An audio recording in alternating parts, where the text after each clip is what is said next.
Hello, world. Welcome to the OG Tab Podcast. This is your host, Tyrone. And we're going to go back to 1994. The location was Washington, D.C.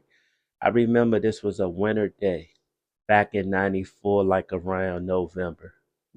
So we was going into a club to see a band called EU.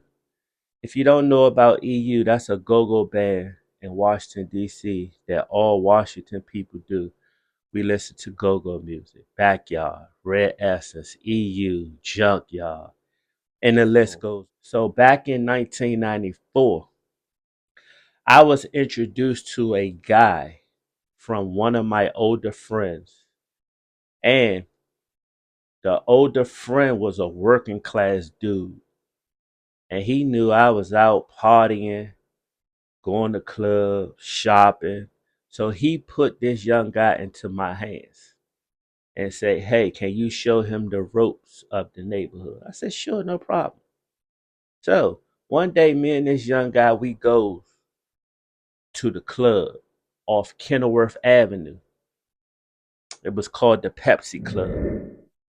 Heading to Maryland, right there is a club called the Pepsi Club back in the 90s. So we go into the club, we park the car. Man, hell, we was cool.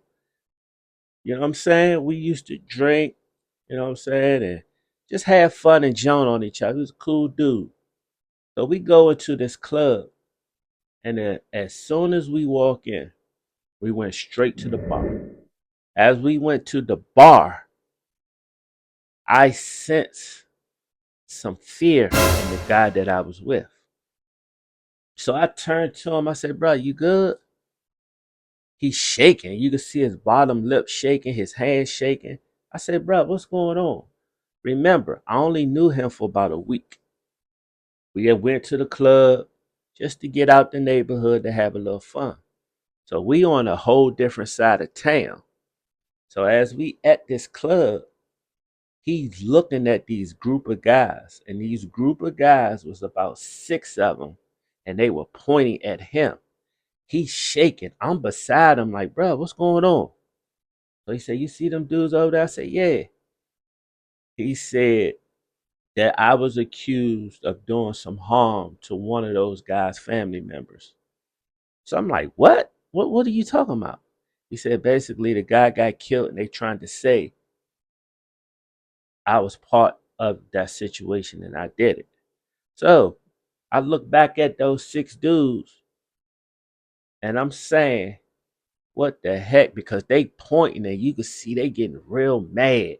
They getting real like, oh my God, I can't believe he's in here. So they start surrounding the club. So we in the middle of the bar and he's shaking. He's like just stuck. He didn't know like so he watching them. I'm watching them. And they all surrounding the doors and everything. So I said, bro, what's going on? So he said, bro, we got to get out of here. We get up out of there. I get out there first because I don't even know what situation I'm in. I'm in another town about 10, 15 minutes away from where I live, but I don't even know nothing about these dudes. So I get out, I go to the car, I pull the car to the front of the club. He's still in there. And I just see him zoom out. He just opened the door and jumped in and said, go, go, go, go. So I hit the gas. We coming out the parking lot. We, about to hit cars and everything. All I hear was doom, doom, doom, doom, doom, doom, doom, doom, doom, doom, doom, doom, doom, doom, doom, doom, doom. I'm like, bruh, what are they shooting at us with? A shotgun? A 40 Glock? A 9 millimeter? It was so loud and the impact was just shaking my car. So we get into my car, we pull off, we hit the corner, we get back to my neighborhood. And I'm like, bruh, what did you just put me in? What's going on with you? So he sat down and told me, hey, I was in a situation in my neighborhood. I was banned from my neighborhood. I no longer could go there. And these guys are after me. So I'm like, bro, why you didn't tell me this before we went to a club? I really don't know you like that. But for you to put my life in danger, like, bro, that's not cool. So next day come around, everybody outside, I tell everybody what happened. Like, bro, this dude hot. He got some guys after him. I don't know if he got money on his head, what, but dude, we were ambushed. And dude, that wasn't a cool situation. So me and this guy, over week spans, we stopped speaking. He like, bro, what's up? I'm like, man, go about your business. Because I don't want to be a part of something that I didn't inherit. Don't put me in something.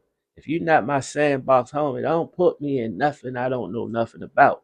Because I really don't know you like that. So as time was going, tension between me and him was getting worse and worse and worse. So now he running around the neighborhood like he fucking Rambo. And I'm looking at him like, bro, you was just scared to leave the club. What was all that gangster stuff when them dudes was on your bumper? But as time went on, me and him started to just get bad blood with each other. For one, I didn't like the fact that he put me in this situation and he didn't tell me that he was a wanted man. So one day we were all boxing with the gloves. We used to box with the gloves amongst each other.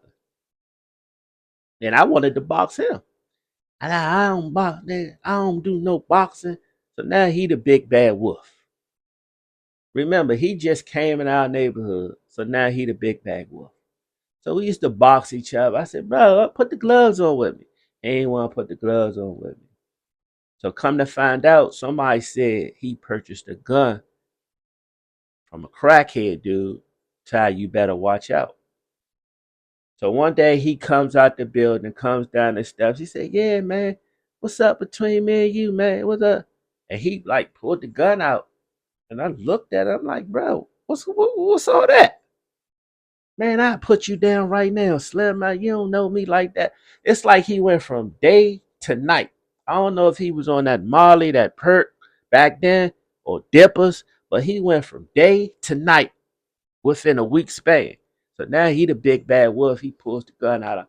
I said, bro, like, if you gonna use it, do it. He actually pointed the gun at me and clicked it twice. It's like, nah, I'm just playing with you. I said, bro, you can't come back around here. You can't come back around here, Slim. What you mean I got? So I went and told every OG, bro, he got to go. So finally they was like, bro, you gotta leave, Slim. You gotta get up out of here. So eventually everybody was ignoring him because they knew the situation. He bringing that gangster stuff in the family community where we all grew up at, father, mother, everybody know each other. You want to be the big bad wolf in our neighborhood. So eventually he faded away. He stopped coming around. I haven't seen him about 30 years, but they did say the FBI picked him up on that situation I'm talking about. And by any means necessary, careful who you hang out with because you never know what a person past can bring in the future. But guys, here at the OG Top Podcast, I just wanted to just bring that story up. That was 30 years ago, like 1994. No hard feelings. We all grown, and I wished everybody the best. But until next time, we will be back here at the OG Top.